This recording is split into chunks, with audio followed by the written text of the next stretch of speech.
नमस्कार दोस्तों, ocean network में आपका स्वागत है। मैं हूं ओमकार चौधरी। तिहाड़ी नंबर 6 सत्येंद्र जैन भी अब जेल से बाहर आ गए हैं और आते ही उन्होंने एक धमाका कर दिया है, एक ऐलान कर दिया है। धमाका ये है कि मुख्यमंत्री आतिशी भी जेल जाएंगे। ये उन्होंने क्यों कहा है, इस पर वापस लौटते हैं। लेकिन मैंने तिहाड़ी नंबर 6 क्यों बताया है सत्येंद्र जैन को? तो सर्वोच्च शिखर पर तो अरविंद केजरीवाल, जो दिल्ली के मुख्यमंत्री रहे, लंबे समय तक मुख्यमंत्री रहे, तो वो तिहाड़ होकर के आए हैं। करीब साढ़े 5 महीने तिहाड़ जेल की उन्होंने रोटियाँ खाई हैं। नंबर 2, उनकी सरकार में नंबर 2 मनीष सिसोदिया, वो भी करीब-करीब 1.5 साल तिहाड़ में रह कर के, वहाँ की रोटियाँ खा कर के बाहर आए थे ज़मानत पर। तो तब के मुख्यमंत्री और उप मुख्यमंत्री दोनों जेल में रह कर के आए हैं। नंबर 3, संजय सिंह, जो राज्यसभा के सदस्य हैं, अरविंद केजरीवाल के बड़े विश्वास पात्र भी हैं, वो भी करीब 6 महीने जेल में रह कर के बाहर आए। चौथे हैं विजय नायर, जो अरविंद केजरीवाल के रखे हुए थे, उनके विश्वास पात्र थे। इसके अलावा अशोक आपके जो कैलाश गहलोत हैं, उनको आवंटित किए गए बंगले में रह रहे थे। यानी किसी कैबिनेट मंत्री को कोई बंगला अलॉट किया जाता है रहने के लिए, तो उसमें एक विजय नायर को रखा गया अरविंद केजरीवाल के द्वारा। और अगला चेहरा अरविंद केजरीवाल के खुद के पीए विभू कुमार, जिन्होंने स्वाति मालीवाल के साथ मारपीट की थी। और कहाँ मारपीट की थी? मुख्यमंत्री आवास में। मुख्यमंत्री आवास के भी कोई बाहरी हिस्से में या गेट पर या वेटिंग रूम में नहीं, अंदर ड्राइंग रूम में मारपीट। तो अरविंद केजरीवाल, मनीष सिसोदिया, संजय सिंह, विजय नायर, इसके अलावा विभव कुमार, इन सबको ऑलरेडी जमानत मिल चुकी, ये सब बाहर हैं। और आज छठे तिहाड़ी यानी सत्येंद्र जैन भी करीब-करीब 1.5 साल भीतर रह कर के जमानत पर बाहर आए हैं। अभी एक साथ में भी बचे हैं, अमानतुल्लाह खान नाम है, ओखला से एमएलए हैं। इन पर आरोपों की वैसे बहुत लंबी फहरिस्त है। इन्होंने दिल्ली के तत्कालीन चीफ सेक्रेटरी के साथ अरविंद केजरीवाल की मौजूदगी में मुख्यमंत्री आवास पर मारपीट और धक्का-मुक्की भी की थी। इसके अलावा जिस मामले में वो गिरफ्तार हैं और अंदर हैं, वो मनी लॉन्ड्रिंग का मामला है और वक्फ बोर्ड से रिलेटेड गंभीर अनियमितताएं, गड़बड़ियां और जो वक्फ की संपत्ति है, उससे दूसरी संपत्तियां बनाने का गंभीर मामला है।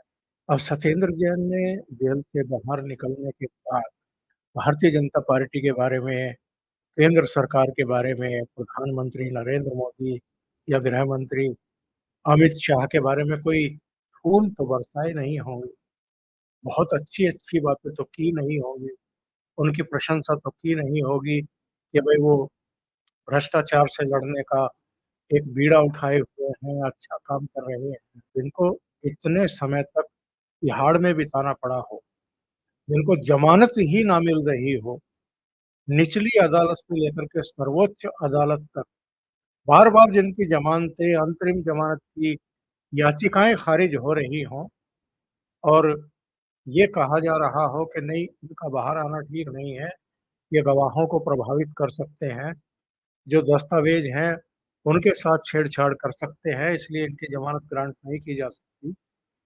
ऐसे तमाम लोगों को, अरविंद केजरीवाल को जब ज़मानत मिली तो उन्होंने जेल से बाहर निकलते ही यही सब जो इस समय सत्येंद्र जैन ने कहा है। मनीष सिसोदिया आए, तो उन्होंने भी यही सब कहा। संजय सिंह आए, उन्होंने भी यही कहा। विजय नायर की ज़रूर चोंच बंद रही, क्योंकि वो उस स्तर के नेता भी नहीं है और शायद उनको ये हिदायत भी रही होगी कि भई आप कैमरे पर ना ही आएँ तो ज़्यादा बेहतर है।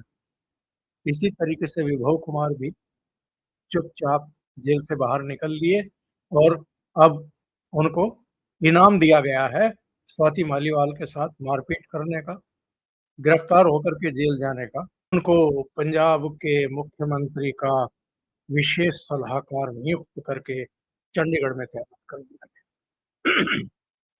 तो साहब सत्येंद्र जैन ने वैसे तो बहुत लंबी-चौड़ी बातें की हैं, लेकिन एक बात कही है जो आतिशी को पता नहीं अच्छी लगी है या बुरी लगी है।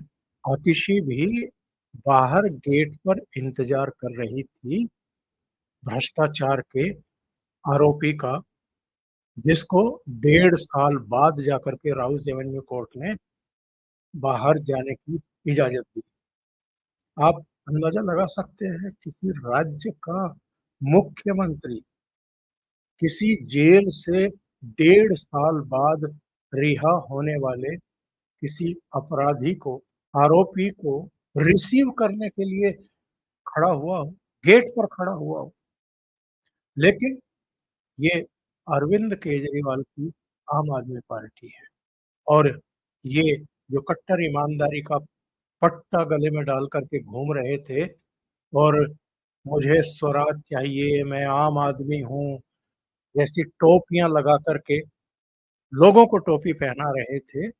अब इनका स्तर देखिए कि अरविंद केजरीवाल के कहने पर मुख्यमंत्री आतिशी 1.5 साल बाद रिहा होने वाले पूर्व स्वास्थ्य मंत्री सत्येंद्र जैन की अगवानी करने के लिए, उनको रिसीव करने के लिए तिहाड़ जेल के दरवाजे पर खड़ी हुई थी, मनीष सिसोदिया और संजय सिंह के साथ और पार्टी के दूसरे नेताओं के साथ। जप्पियाँ डाली गई, बड़ा स्वागत किया गया और सत्येंद्र जैन ने कहा, "हम लोग चूँकि यमुना को क्लीन और स्वीप बनवा रहे थे, पूरी दिल्ली को लंदन और पेरिस में तब्दील कर रहे थे, इसलिए मुझे जेल में डाला।" और यही सारे काम अरविंद केजरीवाल जी के नेतृत्व में सारी दिल्ली सरकार कर रही थी, इसलिए अरविंद जी को भी जेल में डाला गया। मनीष सिसोदिया जो दिल्ली की शिक्षा के क्रांति जनक थे, उनको भी जेल में डाल दिया गया जी। और ये विभव कुमार और ये आपके विजय नायर, ये सब भी लपेटे में आ गए और संजय सिंह, जो संसद के भीतर भी और संसद के बाहर भी मोदी सरकार को गरियाते थे, उनको भी उठा करके जेल में डाल दिया। तो ये सारे बयान देते-देते उन्होंने कहा कि अब आतिशी जी को भी जेल में डाला जाएगा क्योंकि अब वो भी दिल्ली की सेवा कर रही हैं और दिल्ली को लंदन और पेरिस बनाने की कोशिश कर रही हैं।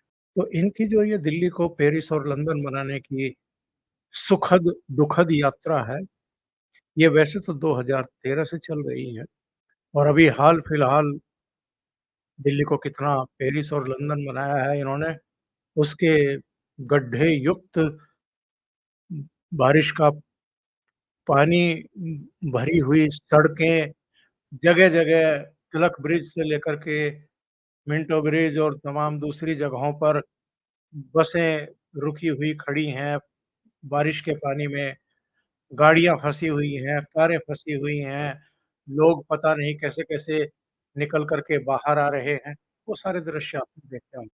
और अरविंद केजरीवाल करीब साढ़े 5 महीने जेल में रहे। जेल में रहते हुए उनको तनिक भी एहसास नहीं हो पाया कि साहब दिल्ली की सड़कें टूटी हुई हैं या दिल्ली के लोगों को पेयजल की दिक्कतें हो रही हैं या पॉल्यूशन का टाइम है या तमाम दूसरी जो परेशानियों से दिल्ली की जनता दो-चार हो रही है रोज़ाना, उसकी चिंता उनको तिहाड़ जेल में रहते हुए नहीं हो रही थी और ना उनके जो बाहर अभी बचे हुए लोग थे, उनको हो रही थी कि दिल्ली की जनता के सामने परेशानियाँ क्या हैं। उनको उस समय चिंता थी अरविंद केजरीवाल के। उनका जी निकोटिन लेवल बढ़ गया है, उनकी शुगर बढ़ गई है, उनका बीपी डाउन हो गया है और वो तो बीपी के और शुगर के इतने गंभीर मरीज हैं, उनकी दिल्ली जेल में मौत भी हो सकती है। मोदी सरकार बहुत अत्याचार कर रही है जी।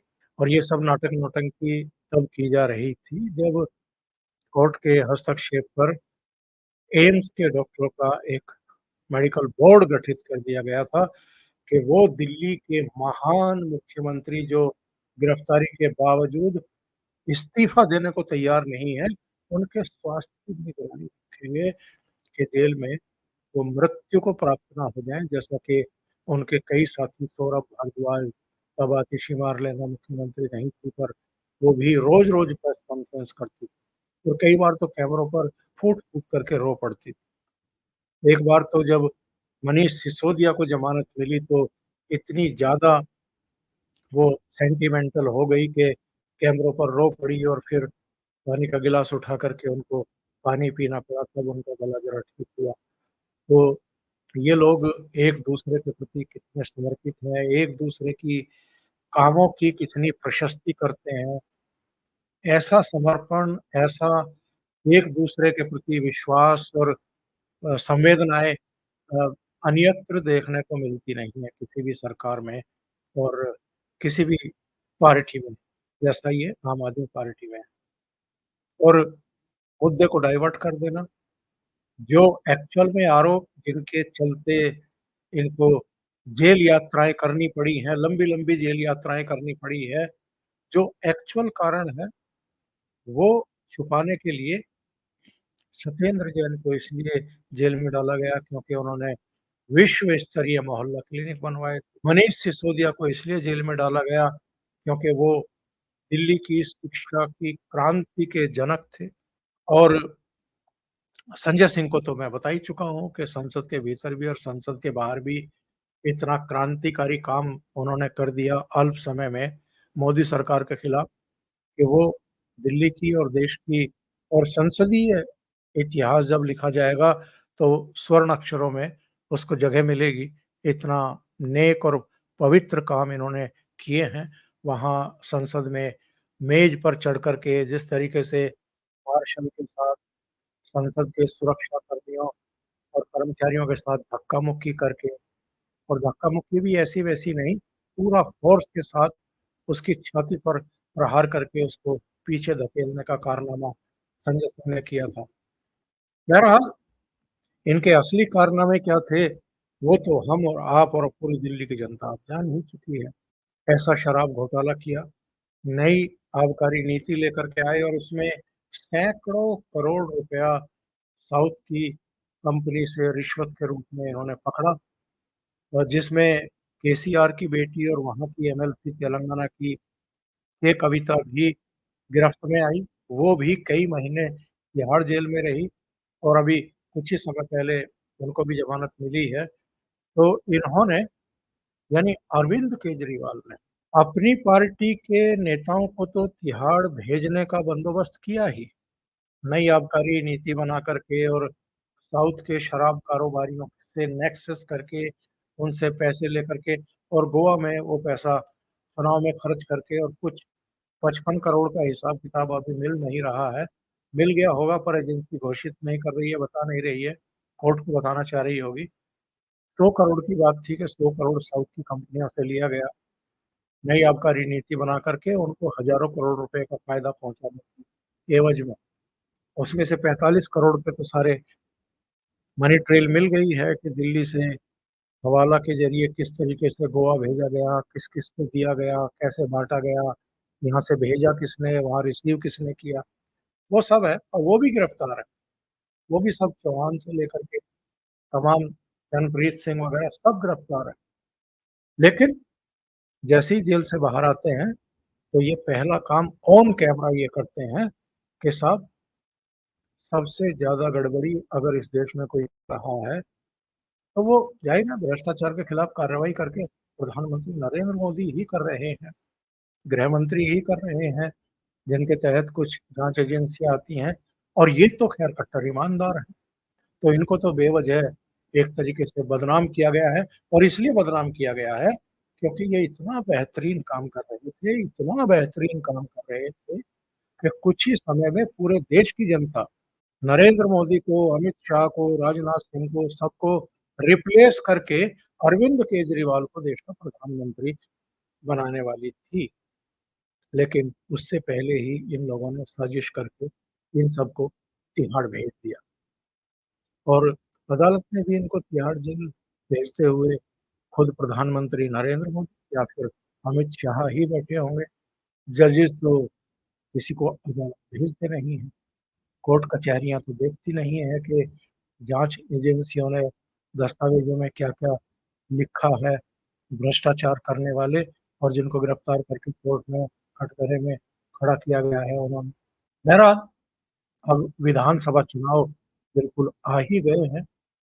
1-2 महीने बाद जैसे ही ये झारखंड और महाराष्ट्र के चुनाव निपटेंगे, उसके बाद दिल्ली के चुनाव की भी ऐलान हो जाएगी। मैं तो एक्चुअल में कभी-कभी सोचता हूँ कि वो दृश्य कितना अ, अप्रितम होगा, कितना बेहतरीन होगा जब सारे तिहाड़ी किसी एक मंच पर खड़े होकर के वोट माँग रहे होंगे आम आदमी पार्टी के। अभी के लिए इतना ही। बहुत-बहुत धन्यवाद।